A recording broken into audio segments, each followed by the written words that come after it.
Let me know your thoughts on what we just witnessed at the Ryder Cup, because from where I am sitting right here, it looked less like golf's greatest tradition and more like golf's most expensive circus. Now, don't get me wrong, the Ryder Cup still delivers the best drama in golf. Match play, country versus country, players under pressure, and when it's just about golf, it's almost untouchable. The passion, the energy, the history, this is the Ryder Cup we love. But this year, passion crossed the line. Fans weren't just loud, they were throwing beers at players' families. We had an MC leading a "F you Rory" chant from the stage. We love you, Rory! And then players firing back at hecklers mid-round. That's not tradition, that's chaos. Now let's talk about the leadership or lack of it from the PGA of America, you know, the association that ran this tournament. The CEO quietly apologized, very quietly. But what about the president? Well, watch this, because here's Don Ray brushing off the issue of fan behavior like it's nothing.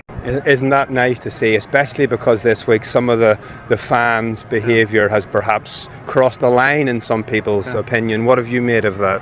Well, you got 50,000 people there that are really excited, and heck, you can go to a youth soccer game and get some people who say the wrong things.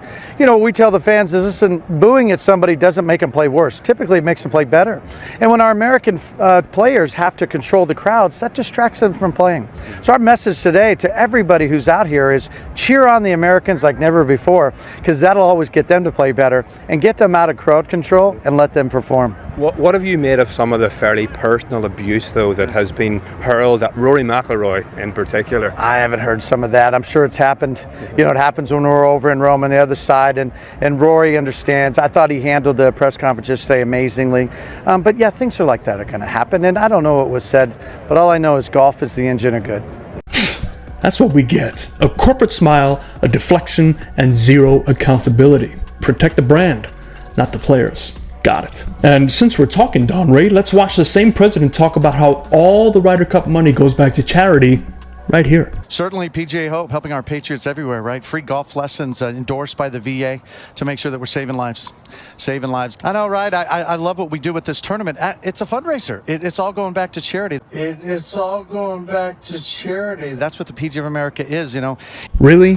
Because the numbers don't really match the story. Ticket prices at $750 a day, merch selling like Louis Vuitton, estimates say 300 to 350 million generated, yet somehow PGA HOPE, that one program he talked about literally saving veterans' lives, had its budget cut. And how does that add up? Meanwhile, HQ staff got all expense paid, trips, family members in tow, wardrobes paid for, new clothes, budget.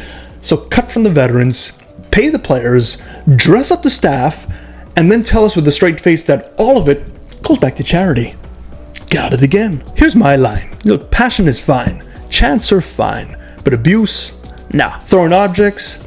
No. Cutting life-changing veteran programs while cashing in hundreds of millions? Absolutely not. The Ryder Cup isn't supposed to be a cash grab. It's supposed to be tradition, pride, and honor. If the PGA of America wants to talk about growing the game, then show some receipts, show line items, because right now the only thing growing is their budget for suits and lapel pins. Look, the Ryder Cup doesn't need saving, it needs protecting. What you saw wasn't the problem, it was the proof of an association that really has some other ulterior motive. You need to protect the players, protect the fans, and protect the programs that actually matter.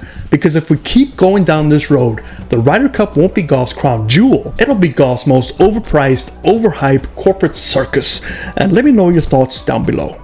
They're in the greens. A huge thank you to these incredible supporters on the screen and to you watching this video. Your support helps us bring our golf curriculum to low-income children around the world at no cost to them, just like our location in Cape Flat, South Africa, in partnership with the Hillard program. Please like, share, and consider subscribing. Together, we can give the gift of golf to kids who need it the most.